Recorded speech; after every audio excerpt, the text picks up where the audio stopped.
Menghadapi kesukaran besar dan kehancuran atas Yerusalem, rumah Tuhan, Nehemia memilih untuk merendahkan diri di hadapan Tuhan. Nehemia menangis dengan air mata rohani karena keprihatinan yang mendalam sebagai respon kesedihan hati Allah. Nehemia berdoa karena percaya bahwa ini bukanlah akhir bagi rumah Tuhan. Merendahkan diri, meresponi hati Tuhan, berdoa. Disitulah perubahan ajaib dimulai. Puing-puing dalam kehidupan, puing-puing dalam rumah Tuhan seringkali hanyalah suara yang memanggil seorang pejuang. Seorang orawan iman selalu dilahirkan dalam kesulitan dan melalui api. Masa-masa sulit hanyalah penggerak dan pengguncang dari surga bagi umat Tuhan untuk bangkit meresponi panggilannya. Anda dalam Nehemia di zaman ini yang dapat membangun kembali reruntuhan apapun. Tidak akan ada kemunduran yang permanen atau kekalahan yang sifatnya abadi dalam diri kita. Karena kita telah ditentukan untuk menghadapi tantangan sebagai pemenang. Mari ambil situasi ini sebagai tugas yang diberikan oleh Tuhan. Setiap kemunduran yang terjadi dapat diubah menjadi persiapan pada sesuatu yang jauh lebih besar di masa depan. Dunia memang terbatas karena fana, tapi jangan biarkan batasan yang ditetapkan oleh dunia menahan langkah dan gerak orang kaya. Mengajak seluruh jemaat GPDI persaudaraan, mari kita jejak seorang pahlawan yang bernama Nehemia. Mari bergandeng tangan, responi kerinduan Tuhan menjadi batu hidup dengan merendahkan diri, berdoa, bahkan berpuasa. Kita akan menata kembali puing-puing yang telah berserakan. Mengubah tembok runtuh menjadi tembok raksasa. Sebab Tuhannya Nehemia, Allah semesta langit bersama dengan kita.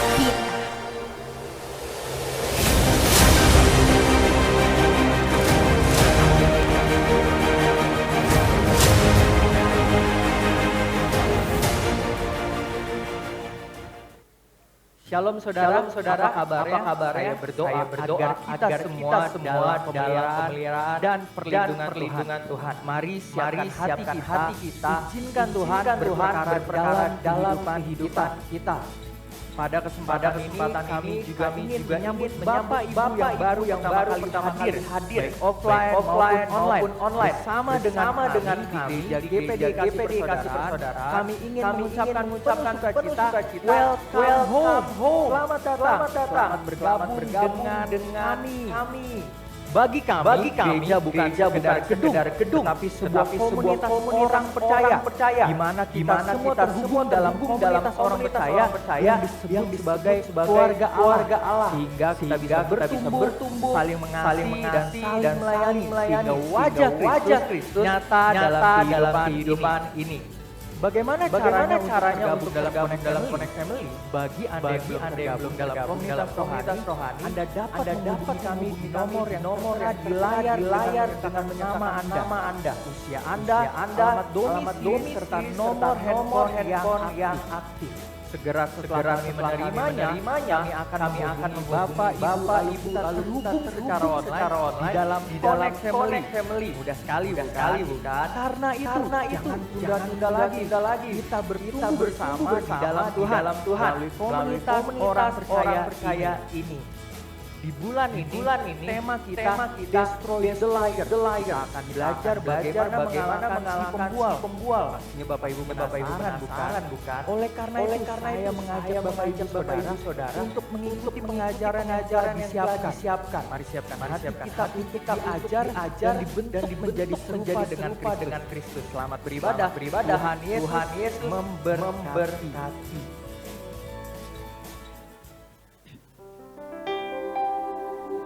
Puji Tuhan. Shalom Bapak Ibu Saudara yang dikasih Tuhan. Apa kabar hari ini? Senang bisa berjumpa kembali di tempat ini untuk kita memuji dan memuliakan nama Tuhan. Shalom bagi Bapak Ibu Saudara yang mengikuti ibadah dari rumah. Tuhan memberkati kita semua dan mari siapkan hati kita untuk memuji dan memuliakan nama Tuhan. Puji Tuhan saat kita satukan hati kita. Bapak, kami bersyukur kepada Tuhan pada pagi menjelang siang ini kami Jemaat GPDI Kasih Persaudaraan mendapat perkenanan Tuhan untuk beribadah kepada Tuhan. Terima kasih biar kesempatan ini kami pergunakan dengan sebaik-baiknya. Kami mau memberi yang terbaik untuk memuji Tuhan dan memberi hati seluruh hidup kami untuk mendengar dan menerima kebenaran firman-Mu. Ambil alih dari awal sampai akhirnya, seluruh yang bertugas melayani pada ibadah raya ini, biarlah kami mau serahkan sepenuhnya ke dalam tangan Tuhan. Di dalam nama Tuhan Yesus Kristus kami membuka ibadah ini. Haleluya, sama-sama katakan amin. Iya, kasih senyum saja kepada rekan, saudara, teman yang hadir, baik di rumah juga. Kasih senyum yang manis. Puji Tuhan, saya mengundang kita berdiri bersama-sama, kita mau menyatakan Kaulah kuatku Tuhan, Kau gunung batuku. Amin. Puji Tuhan.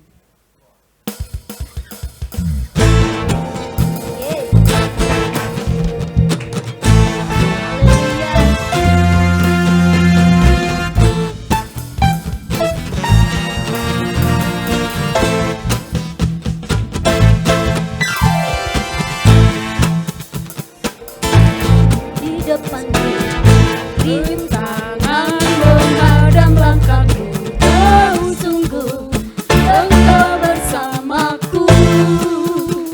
Turutlah di sisiku, beribu cobaan di kiriku, berlaksa di sisi kananku. Janjimu Engkau bersamaku, takkan pernah goyah, takkan pernah goyah.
mewakili gembala kita yang sedang berhalangan hadir berkenaan dengan acara 40 hari dari tantenya yang baru saja meninggal sebulan yang lalu. Dan saya ingin menyapa Bapak Ibu, terima kasih sudah datang onsite maupun yang di Zoom. Halo semua, Tuhan Yesus memberkati ya. Kita walaupun berjarak secara ruang, tapi saya percaya yang di Zoom maupun yang di onsite kita menyatu di dalam roh ya. Di dalam hadirat Tuhan kita semua semangat, amin ya. Ada beberapa informasi yang saya ingin sampaikan, yaitu yang pertama kita ada doa malam. Saya menghimbau Bapak Ibu baik yang di Zoom maupun yang di onsite untuk sama-sama kita belajar bersama bertumbuh menjadi pembangun-pembangunnya Tuhan di doa malam setiap Senin sampai Kamis jam 8. Ya, kita bisa pilih salah satu ataupun kalau kita misalkan free dari jam 8 sampai jam 9 setiap harinya, kenapa enggak kita luangkan waktu. Toh nggak ada salahnya untuk kita lebih dekat lagi kepada Tuhan supaya hidup kita semakin kuat di dalam setiap musim-musim kehidupan. Amin. Nah, jadi selanjutnya kita juga dalam minggu depan hari Jumat tanggal 2 kita ada Jumat Agung. Kita akan memperingatkan kematian Yesus dan jam 11.30 ya. Kita ada Jumat Agung jam 11.30. Di tempat ini gabungan ya, kita semua baik youth maupun umum kita semua sama-sama akan menghadiri Jumat Agung. Dan selanjutnya hari ini kita akan dilayani seorang yang luar biasa ya. Kalau saya biasa panggilnya Ci atau Kak ya, biasanya sih Cici ya. Saya panggilnya Cinoni biasa ya. Nah beliau ini adalah orang yang saya tahu dia orang yang menginvestasikan waktunya untuk generasi muda, pelayanannya sangat-sangat luar biasa memberkati. Dia juga punya hati untuk melayani, dia mencintai Tuhan, dia mengasihi Tuhan, dan saya percaya hari ini apa yang dia sampaikan itu akan pastinya memberkati kita semua. Dan baik pun yang di Zoom Bapak Ibu semua, kita akan sama-sama belajar menerima kebenaran firman Tuhan, dan hari ini pasti kita akan bertumbuh lebih lagi mengasihi Tuhan. Amin. Itu saja pengumuman hari ini. Tuhan Yesus memberkati. Selamat hari Minggu. Puji Tuhan. Saatnya kita mau mendengarkan firman Tuhan. Bapak Ibu Saudara, jangan katakan saya sudah biasa, saya sudah sering, sudah banyak mengetahui, mendengar firman Tuhan. Tapi firman itu lebih daripada sekedar kita makan makanan untuk tubuh kita. Kita tidak bisa sehari sekali saja makan nasi yang seperti yang kita suka. Nah firman Tuhan lebih daripada itu yang kita perlukan. Oleh sebab itu baik yang di tempat ini, di rumah, mari kita mau siapkan hidup kita. Kita mau berikan hidup kita, mau dibentuk oleh Tuhan lewat firman Tuhan. Kembali saya mengundang kita berdiri bersama-sama. Kita mau katakan bagaikan bejana Tuhan, hidupku di tangan-Mu, aku siap dibentuk oleh Tuhan menjadi seperti yang Tuhan mau. Haleluya. Yesus.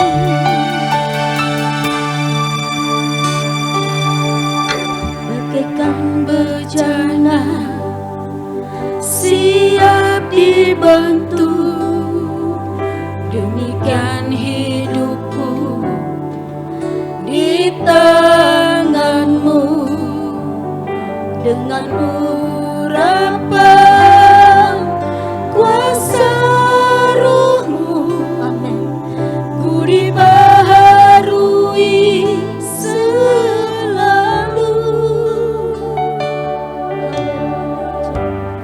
Allah dalam rumah-Mu, inilah hidupku. Amin. Di tangan-Mu, bentuk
Tuhan yang sudah disampaikan dan banyak firman sudah kami terima.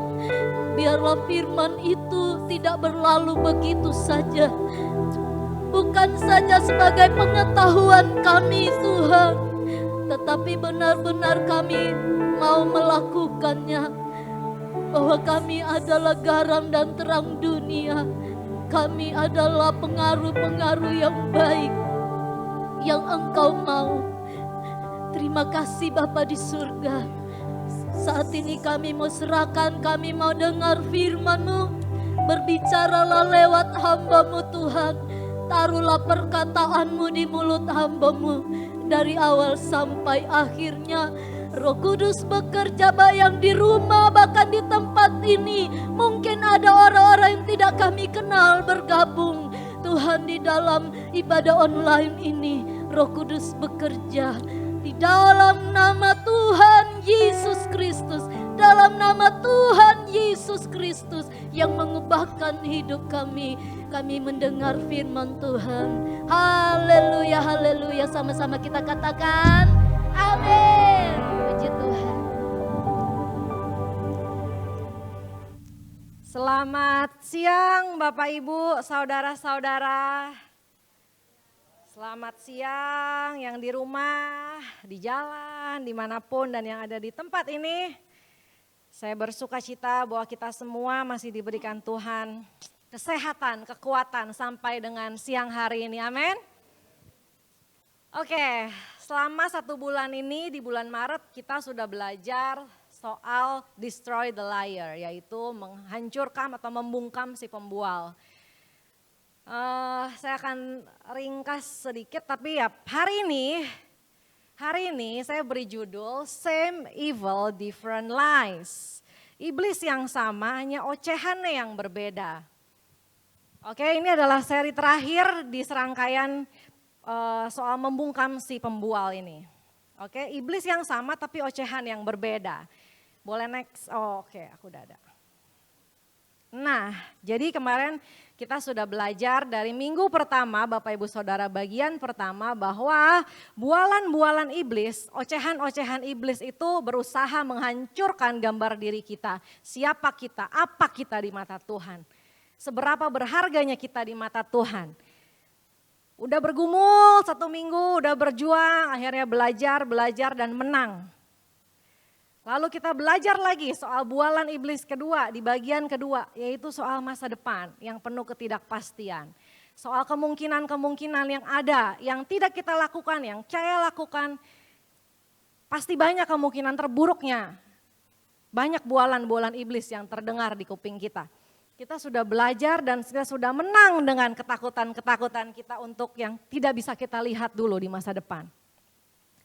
Lalu bagian ketiga, bahwa kemarin di minggu ketiga kita belajar bahwa sepanjang kita berjalan ya iblis akan berusaha mendakwa kita. Karena iblis dari sananya adalah pendakwa. Kesalahan kita, kejatuhan kita di masa ini yang kita jalanin, udah berusaha jatuh lagi, udah berusaha jatuh lagi. Iblis terus berusaha mendakwa dan kita sudah belajar juga bagaimana kita mengusahakan dengan yang bisa kita kerjakan, yang bisa kita lakukan, yang bisa kita doakan. Bagaimana untuk kita menang dalam bualan-bualan iblis soal dakwaan dalam hidup kita. Nah, saat ini kita mau belajar bahwa makin besar kita bertumbuh, kita kan tidak bisa memungkiri bahwa kita itu bertumbuh, bertambah tua, bertambah dewasa juga seharusnya. Amin. Iman kita juga seharusnya bertumbuh, amin. Dan itu yang Tuhan suruh. Dan sadarkah kita bahwa hukumnya selalu berlaku, makin tinggi pohon, makin kencang anginnya.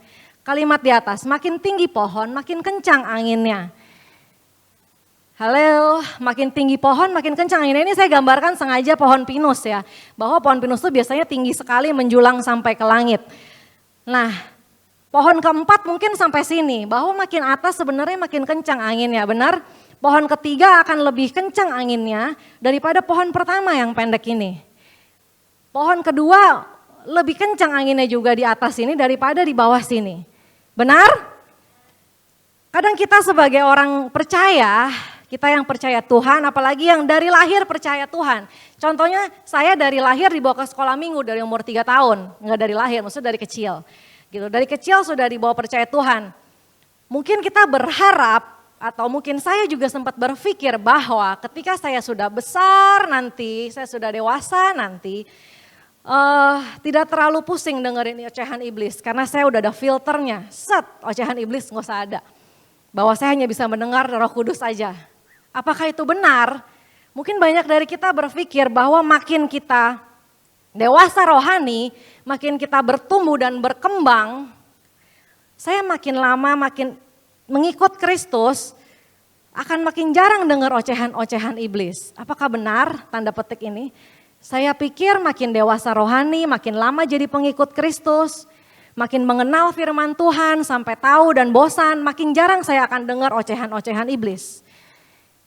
Apakah itu benar? Ternyata tidak Bapak Ibu Saudara. Ternyata tidak. Bahwa sampai kita besar pun, sampai kita udah melayani pun, sampai kita punya anak pun, anak rohani pun, kita punya anak rohani, kita akan terus diocehin sama iblis. Hanya same evil, different lies. Iblis yang sama, racun yang sama, hanya ocehannya yang berbeda. Belakangan sekitar 1 bulan terakhir, 1 bulan lalu, saya bergumul dengan ini dan ternyata saya baca buku ini dan oh begini ya, memang ini ocehan iblis. Jadi kita kan bekerja ya Bapak Ibu, di dunia sekuler bekerja. Tentu saja tidak dengan cuman yang anak Tuhan kan, banyak yang beragama lain dan walaupun sama-sama anak Tuhan pun nilainya berbeda, benar? Kamu Kristen, saya Kristen, kamu maunya ke gereja doang, saya maunya ikut CF juga. Itu nilai yang berbeda. Lalu sampai suatu titik, saya punya teman di rumah sakit, semuanya berteman, cuman ada kelompok cewek-cewek termasuk saya di dalamnya yang lebih dekat daripada sama teman lain. Wajar kan, itu alamiah akan muncul. Ketidakwajaran baru saya rasakan ketika saya ada masalah. Masalahnya apapun itu konteksnya. Terus saya mau cerita, tapi saya jadi mikir, wah nilainya dia berbeda. Kalau saya tahu kalau saya cerita ke dia, akan keluar solusi. Kata-katain, wah dia mah memang B, A, C, D, E. Udahlah lu gak usah kesana lagi aja, lu gak usah urusin dia lagi, buang aja. Saya bisa prediksi apa yang akan dia respon karena kita tahu nilai kita berbeda. Ngerti ya maksudnya? Setelah itu berlangsung beberapa hari, saya merasa saya gak punya teman jadinya. Saya jadinya mau cerita ke siapa nih kalau soal di rumah sakit kayak gini. Nilai dia berbeda, nanti kalau saya cerita ke yang sana jadi digosipin saya keluar. Karena mereka pada dasarnya sering ngegosip, saya tahu itu. Jadi saya sampai bilang sama suami saya, kalau kamu nanti mati duluan, apa aku gak punya temen ya? Aku nanti sama siapa ceritanya? Enggak lah itu ekstrimnya. Di suatu titik sampai saya merasa begitu, kalau saya cerita yang benar-benar serius, hal yang krusial, tapi di tempat teman-teman saya, which is satu lingkungan biasanya lebih nyambung dong bahasanya, sama-sama dokter, lebih ngerti dong konteksnya saya ngomong tuh apa dia ngerti. Saya harapkan jawaban, tapi jawabannya pasti berbeda dengan kata Tuhan, tapi sebagai wanita dan sebagai manusia saya butuh bicara, benar? Akhirnya ngobrol aja tetepan sama yang lain gitu. Nggak membuat apa-apa tapi dalam hati kecil jadi berasa begitu. Wah kok makin kesini makin nilai kita, makin kita mau bertumbuh, makin kita mau berkembang pasti secara rohani kita akan berbeda dengan yang lain dan kita akan merasa ocehan iblis itu bentuknya seperti itu. Ocehan iblis itu bentuknya jadinya tuh kan kamu gak punya temen kan, gimana kalau kamu turunin aja standarnya, gimana kalau kamu ikutan juga aja sama mereka. Contohnya itu yang saya sendiri rasain bahwa ocehan-ocehan iblis tuh beda ya, gak kayak dulu bentuknya. Ini saya baru sadar setelah saya bergumul juga beberapa hari. Nah, Rasul Paulus kasih contoh Bapak Ibu Saudara.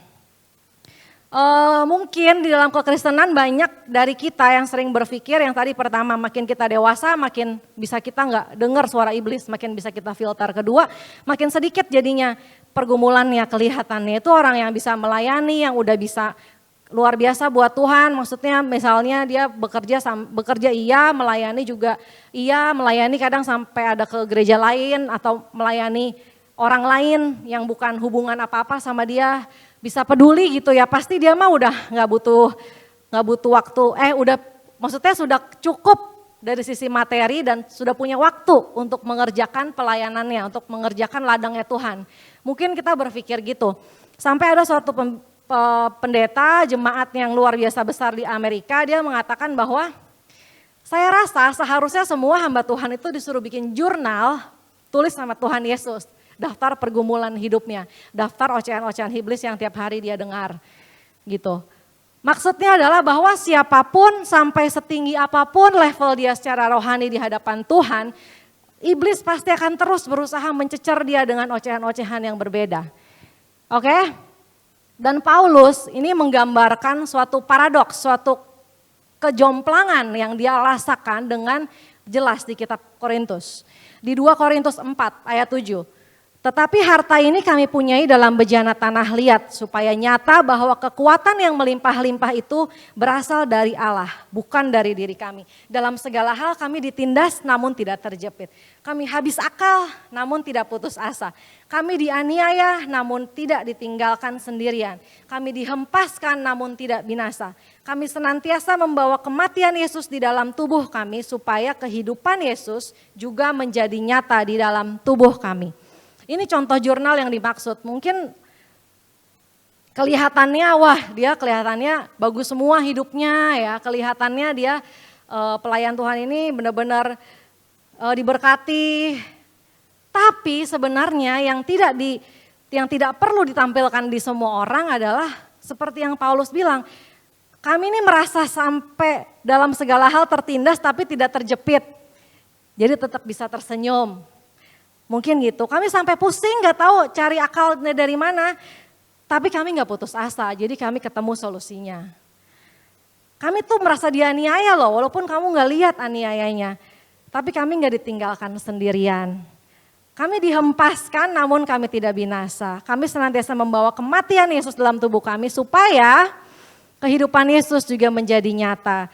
Dan bahwa poinnya adalah Paulus bilang, bahwa biar kita itu sadar sebagai manusia, setinggi-tingginya kita udah berkembang, kita menjadi belajar lagi mau menjadi serupa dengan Kristus. Pasti kita nggak bisa mencapai sesempurna Yesus karena kita bukan Yesus dan karena biar kita sadar bahwa bejana kita ini bejana tanah liat. Hanya Tuhan yang memampukan kita kalau kita mau berusaha. Bahwa supaya kematian Yesus itu nyata di dalam hidup kita, supaya kehidupan Yesus juga makin nyata dalam hidup kita. Amin.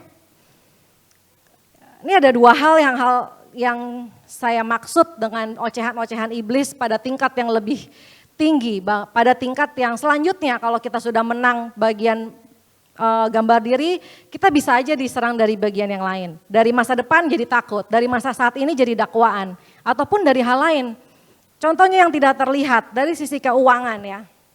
Dari sisi keuangan mungkin dahulu belum berhasil secara keuangan, benar-benar nol atau minus, jadi minder, ocehan iblisnya seputar minder. Minder itu rendah diri, ocehan iblisnya seputar kamu memang tidak berguna ya, ternyata kamu memang anak yang gak berguna, udah dewasa aja, udah 20 tahun aja masih belum kasih duit ke orang tua. Udah umur segini aja masih ngutang, misalnya itu ocehan iblisnya rasa minder. Terus udah bergumul dan udah menang, udah bekerja, sudah diberkati, ocehan iblisnya masih ada gak? Ada.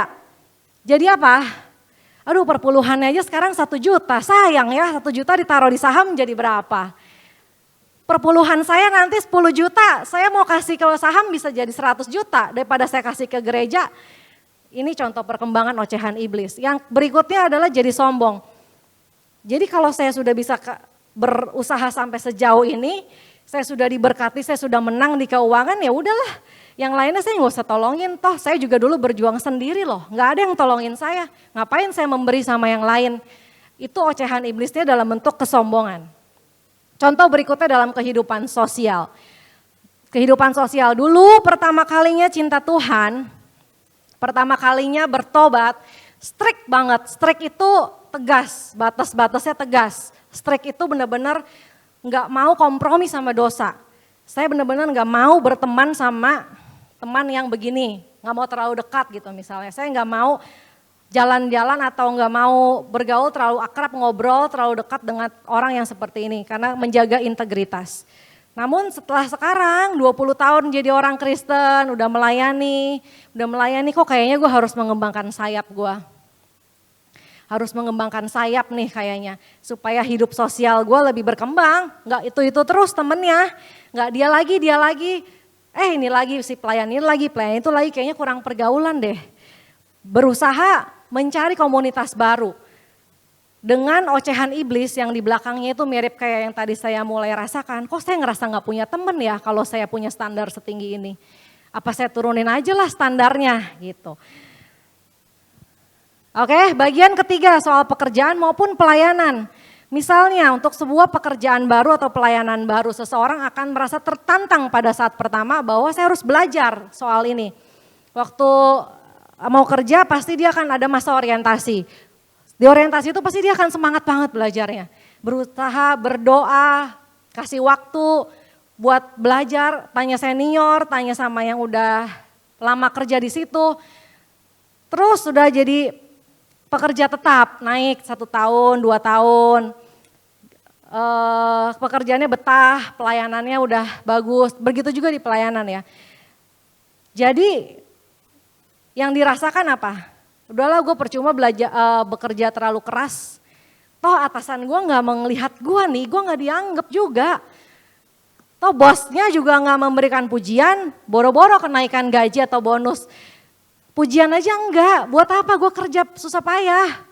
Mendingan gue telat aja, kayak gitu maksudnya. Itu ocehan iblis yang mungkin sering terdengar saat kita sudah menang di area sebelumnya. Gitu, jadi saat kita sudah menang, di saat kita merasa nggak bisa, kita sudah menang nih, kita sudah bisa, saya bisa. Diocehin lagi yang lain bahwa udahlah nggak usah terlalu bagus kerjanya, B aja, biasa aja. Nanti juga sama dapatnya sama yang lain kerjanya. Pelayanan juga begitu, udah bagus gue mau pelayanan 1 kali 1 minggu, masih diminta lagi pelayanan yang lain di luar hari Minggu. Gak usah lah, ngapain? Berkembangnya jadi seperti itu ocehannya, belum tentu. Misalnya membina orang ya, membina beberapa anak rohani. 1 aja yang kemarin gagal, ini ocehan iblis nih. Ocehan iblisnya bentuknya biasanya yang kemarin aja gagal. Atau nanti juga gak didengerin, kamu ngomong juga belum ada perubahannya. Lihat aja hidupnya sekarang, hidupnya sudah berubah belum? Sudah ada faedahnya belum? Nah tadi ada seseorang yang memimpin sebuah gereja besar dan menulis buku itu juga, dia mengatakan bahwa kebanyakan dari kita akan rela berkorban mati-matian. Berkorban mati-matian dari sisi fisik, roh maupun jiwa, kalau kita yakin ada prospeknya. Kalau kita yakin, nanti dia bakal jadi orang besar nih gitu. Wah nanti ini perusahaan bisa jadi besar nih. Wah bagian yang saya lagi geluti ini akan jadi bagian yang berkembang nih. Ada harapan, saya mau investasi besar, investasi waktu, tenaga, air mata gitu ya. Tapi kalau yang masih nggak jelas, jadinya nggak mau. Itu juga salah satu ocehannya iblis.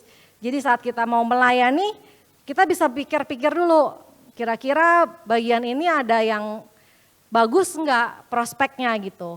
Orang ini bagus nggak kalau aku mau kejar, orang ini ketangkap nggak kira-kira.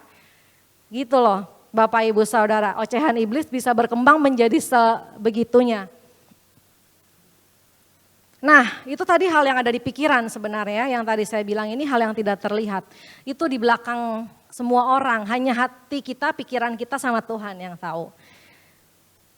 Kalau hal yang terlihat, kita ambil contoh dari Yohanes Pembaptis. Teman-teman tahu Bapak Ibu Saudara bahwa Yohanes Pembaptis adalah orang yang dipersiapkan Tuhan untuk membuka jalan saat Yesus datang.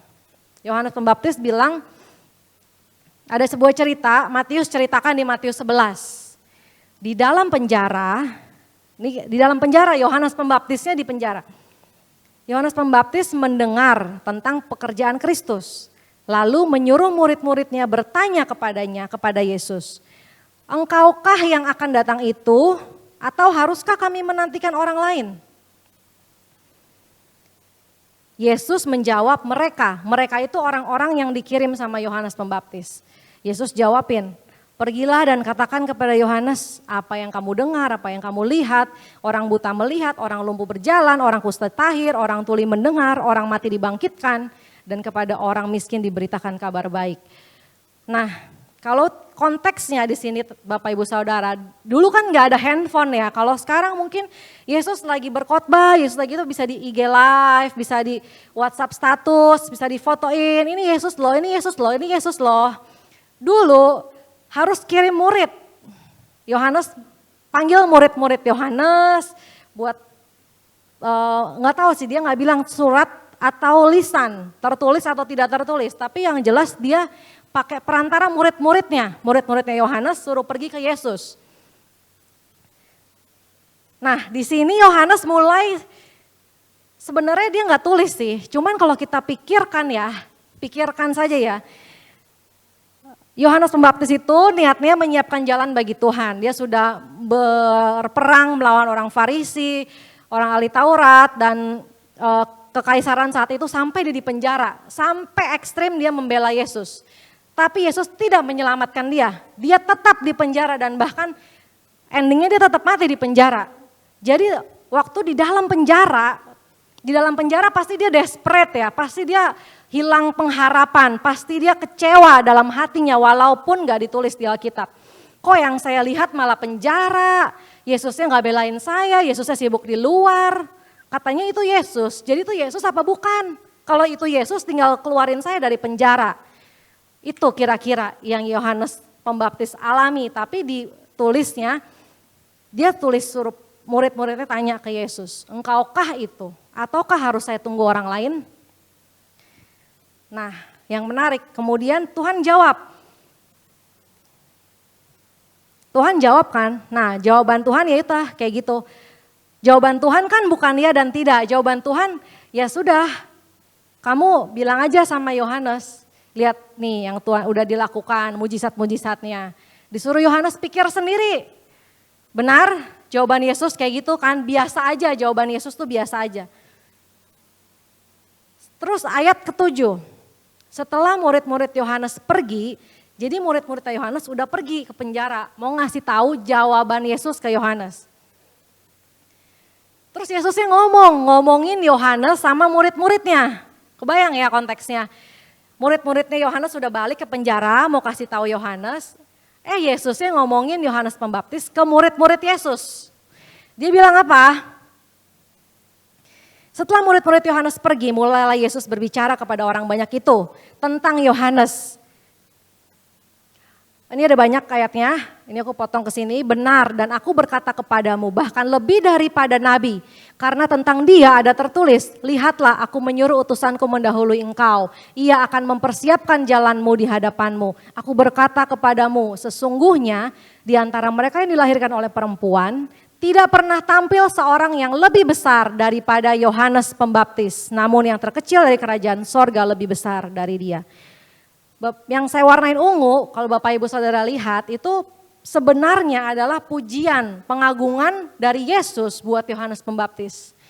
Bahwa di belakang Yohanes Pembaptis, Yesus bela dia. Yesus bilang bahwa di antara semua nabi gak ada yang lebih besar dari Yohanes Pembaptis. Kamu mesti tahu itu semua. Kata Yesus ke murid-murid Yesus. Padahal Yohanes yang gak dengar pujian Yesus. Paham konteksnya Bapak Ibu ya, jadi kalau kita rasa, kita lihat penjara yang ada di depan kita di dalam penjara, tetap percaya Yesus itu bela kita loh walaupun kita nggak tahu, amin. Yesus itu ngomongin kita loh walaupun kita nggak tahu. Nah masalahnya kita yang diomongin tuh kayak apa? Haleluya. Oke, jadi Bapak Ibu Saudara, Tuhan Yesus belain Yohanes Pembaptis bahwa dia bilang, memang benar itu nabinya. Tidak ada orang yang lebih besar dari dia. Tapi yang terkecil dari kerajaan sorga lebih besar dari Yohanes Pembaptis. Nah jadi kenapa tadi saya bahas semuanya ini Bapak Ibu Saudara. Mungkin udah sering ngalamin, nanti balik lagi kita Mengikut Kristus itu kan perjalanan ya, bukannya sekali untuk selamanya. Kita berjalan, kalau di tengah jalan kita memilih untuk kita murtad, itu pilihan kita. Gitu. Tapi kalau kita mau berjalan terus bersama Kristus, menjadi pengikut Kristus, berarti mau tidak mau, suka tidak suka, kita itu akan bertumbuh. Amin. Bertumbuh itu berarti dari kecil jadi besar. Enggak ada bertumbuh itu dari besar jadi kecil tuh enggak ada. Bertumbuh dan berkembang itu berarti secara intelektual, secara rohani, secara pembicaraan, secara pemikiran, secara perasaan. Itu semuanya bertumbuh, makin baik, makin besar, makin baik, makin dewasa. Amin. Makanya sampai ada Ibrani 5 ayat 14 ini. Tetapi makanan keras adalah untuk orang-orang dewasa yang memiliki kepekaan yang terlatih melalui kebiasaan untuk membedakan yang baik dan yang jahat. Boleh kita baca sama satu kali lagi ya, saya bacain. Ibrani 5 ayat 14. Tetapi makanan keras adalah untuk orang-orang dewasa yang memiliki kepekaan yang terlatih melalui kebiasaan untuk membedakan yang baik dan yang jahat. Jadi yang tadi udah disebutkan itu ocehan-ocehan iblis yang bisa berkembang sampai nanti kalau kita udah menang pun dalam pergumulan saat ini, itu mau gak mau akan kita lakukan, akan kita rasakan, akan kita dengar. Karena akan datang makanan-makanan keras. Benar? Gak semua anak makannya bubur terus, benar? Lama-lama dia makan kerupuk kok, kayak kita. Gitu. Jadi makanan keras memang untuk orang-orang dewasa. Untuk itulah kita siap-siap Bapak Ibu Saudara bahwa ketika kita dewasa pun, ketika kita sudah makan makanan keras, ocehan-ocehan iblis itu akan banyak sekali ragamnya. Gitu. Lalu bagaimana setelah dipelajari lebih lanjut, bagaimana supaya kita menang dari pergumulan kita? Saya nggak bicara masalah. Kalau yang tadi saya ceritakan mungkin itu nggak terlalu bermasalah ya. Tapi bagi saya waktu saya dengan pergumulan dengan teman-teman itu saya merasa bermasalah. Tapi kalau diceritain ke orang lain mungkin Anda mendengarnya itu mah bukan masalah kecil, bisa aja. Jadi nggak harus itu masalah, tapi pergumulan itu sesuatu yang bertentangan di dalam hati kita. Antara yang kita harapkan dengan yang kita alami, yang kita rasakan dengan yang kita expect itu namanya pergumulan kita. Bentuknya negatif, bentuknya positif itu namanya pergumulan. Gitu. Caranya adalah keluarlah seperti Anda masuk. Ini luar biasa banget begitu saya dapat preman ini. Keluar dari pergumulan itu, keluar jalan dari lembah itu, dari pintu yang tertutup itu, keluarnya bagaimana? Keluar seperti Anda masuk. Mazmur 100 ayat 4. Masuknya dari mana pertanyaannya? Halo Bapak Ibu Saudara, jangan lupa setiap saat masuklah melalui gerbangnya dengan hati bersyukur. Ke dalam pelatarannya dengan puji-pujian. Bersyukurlah kepadanya dan pujilah dia. Mungkin di contoh yang lain di Alkitab kita tahu ada Paulus dan Silas yang keluar dari penjara, dibuka rantainya karena dia memuji Tuhan. Tapi tidak hanya itu. Puji-pujian, ucapan syukur tidak hanya mengharapkan mujizat Tuhan. Dan Tuhan tidak pernah janji bahwa ketika kita memuji Tuhan saya akan lakukan mujizat. Tidak ada janjinya, nggak pernah ada. Jadi jangan berharap mujizat. Tapi ketika kita mau bersyukur, memuji, menyembah Tuhan, apapun yang kita lagi rasakan, alami, pikirkan, kita kayak punya jalan rahasia untuk keluar dari pergumulan itu dengan menang. Amin. Keluar sebagai pemenang dari pergumulan kita. Caranya keluarlah seperti Anda masuk. Bagaimana Anda masuk ke hadirat Tuhan? Bagaimana Anda menemukan solusi yang benar? Ya dengan bersyukur dan menyembah dan memuji Tuhan. Amin. Sudah Bapak Ibu Saudara, mari kita pemusik boleh maju ke depan. Jadi sampai kapanpun kita tidak bisa memilih untuk tidak mendengar atau tidak punya filter. Iblis nggak usah ngomong, nggak bisa. Karena iblis memang tugasnya adalah itu buat anak-anak Tuhan. Jadi kita harus siap melakukan apa gitu saat nanti kita udah dewasa. Jangan kaget, saat dewasa juga iblis tetap bisik-bisik, tetap teriak-teriak mencobai kita. Haleluya. Mari kita bangkit berdiri, kita mau berdoa.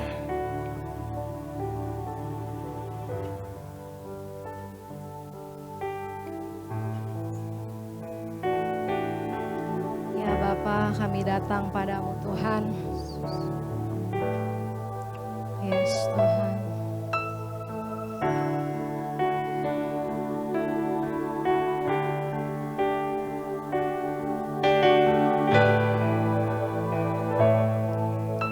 Kau Allah yang setia,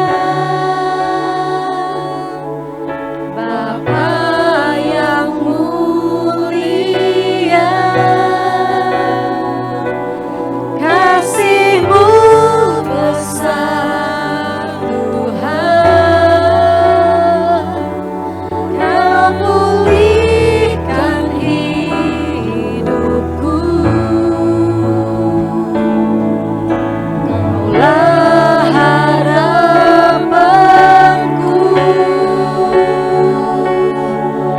hidupku dalam-Mu. Terima kasih Tuhan,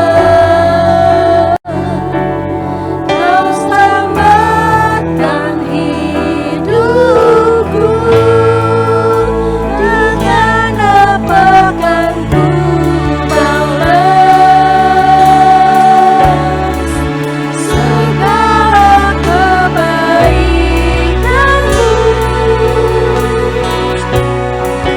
Segenap hatiku menyembah-Mu Yesus, ku bersyukur padamu selamanya. Mari kita katakan sekali lagi, Kau Bapa yang setia Tuhan, yang setia, Bapa yang mulia, kasih-Mu besar Tuhan. Kau pulihkan hidupku, Kaulah harapanku, hidupku dalam-Mu. Terima kasih Tuhan, Kau selamatkan hidupku. Dengan apa kan ku balas segala kebaikan-Mu? Segenap hatiku menyembah-Mu Yesus, ku bersyukur padamu selamanya. Bapak Ibu, kita mau bilang sama Tuhan bahwa kita nggak tahu sampai kapan kita ada di dunia. Walaupun kita nanti bisa nggak setia sama Tuhan, Bapa kita tetap setia karena Dia tidak bisa menyangkal dirinya. Amin. Kalau nanti kita sudah bertumbuh, makin besar, makin dewasa, kita nggak tahu angin apa yang bisa menghantam kita. Kita nggak tahu ocehan apa yang iblis bisa serang kita. Tapi kita mau kembali kepada Tuhan, kita mau bersyukur, kita mau menyembah Dia. Karena satu-satunya cara kita keluar dari pergumulan kita adalah dengan masuk melalui gerbangnya dengan hati bersyukur dan menyembah Tuhan.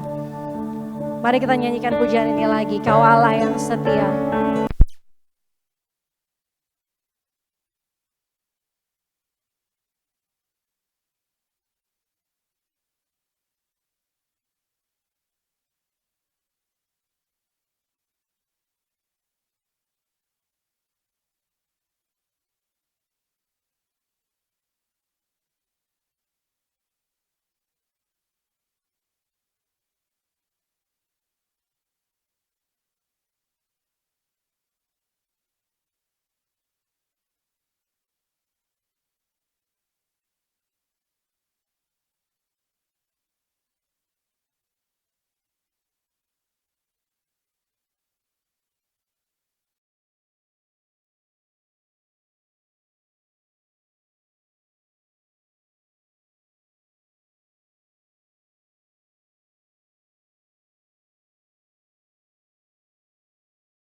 nilai kami, kalau kami mulai menutup mata rohani kami demi memenangkan hal yang lain Bapa. Kalau kami sudah menggeser visi misinya Tuhan dalam hidup kami Tuhan.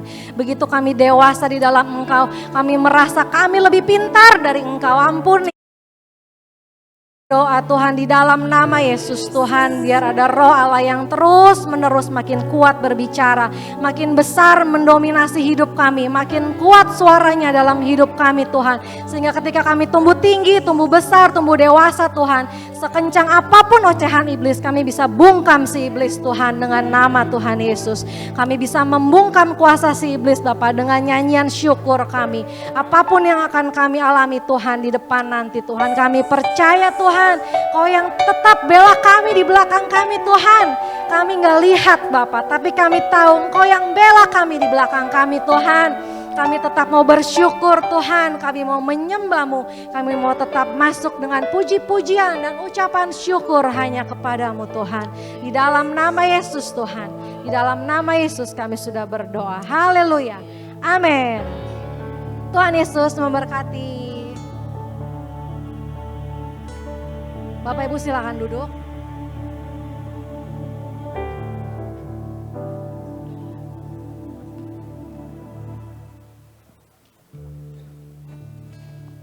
Puji nama Tuhan, Bapak Ibu diberkati dengan firman Tuhan hari ini.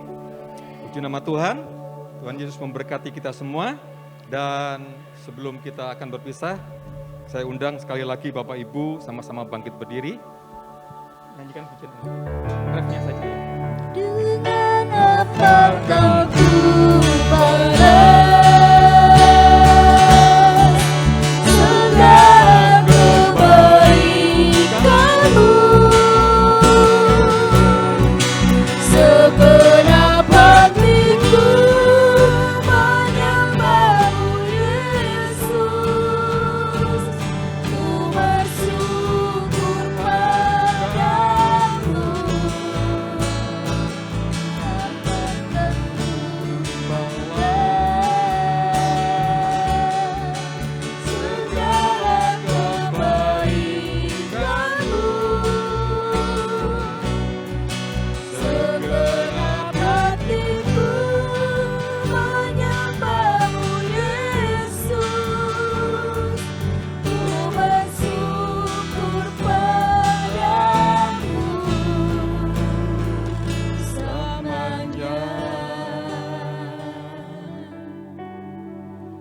Biarkan dalam hati setiap umat-umat-Mu, setiap waktu terpancar kehidupan yang selalu mengucap syukur kepadamu Tuhan.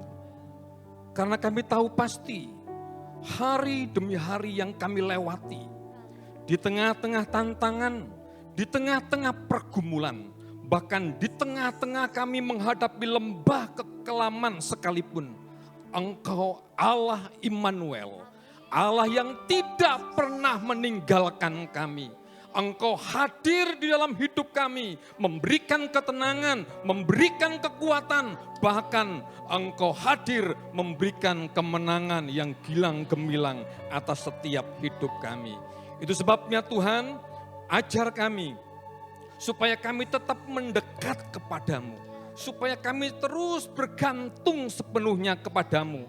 Kami sadar iblis yang mendapat julukan sebagai pendakwa akan senantiasa mendakwa setiap kehidupan kami, dalam setiap aspek hidup kami, baik itu jati diri kami, baik itu aspek sosial kami, bahkan termasuk dalam pelayanan dan pekerjaan kami, mendakwa kami dengan ocehan-ocehan yang mungkin sangat bervariasi.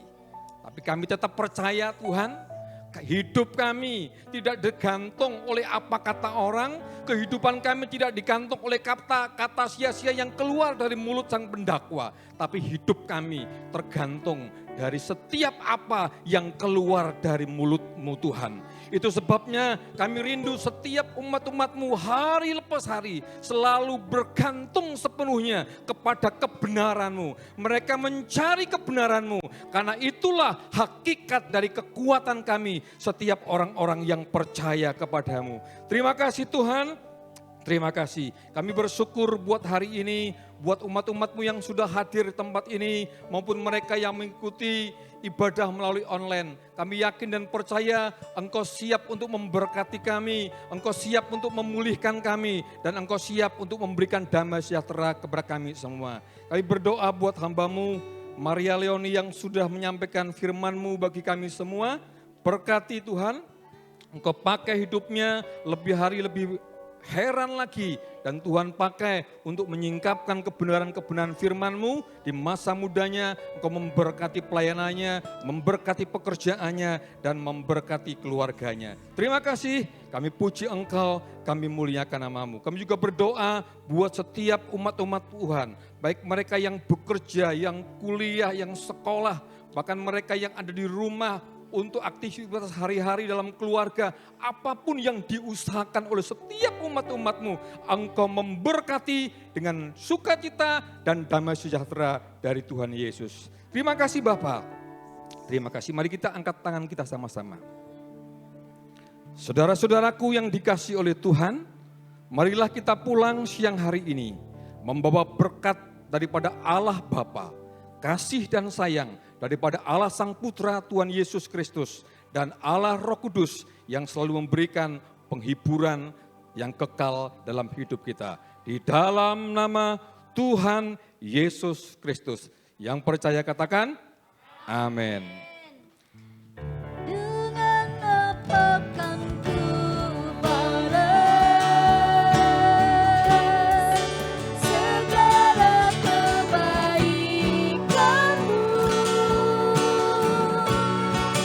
segenap hatiku menyembah-Mu Yesus.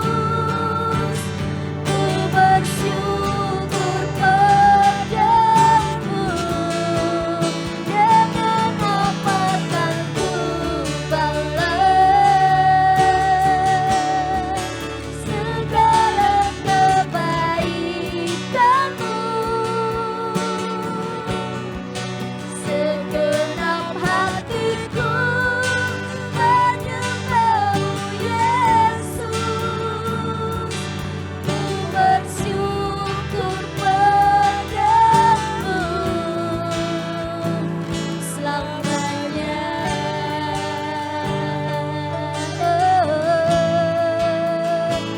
Selamanya. Amin. Haleluya. Ibadah sudah selesai. Tuhan Yesus memberkati kita semua. Sampai jumpa minggu depan.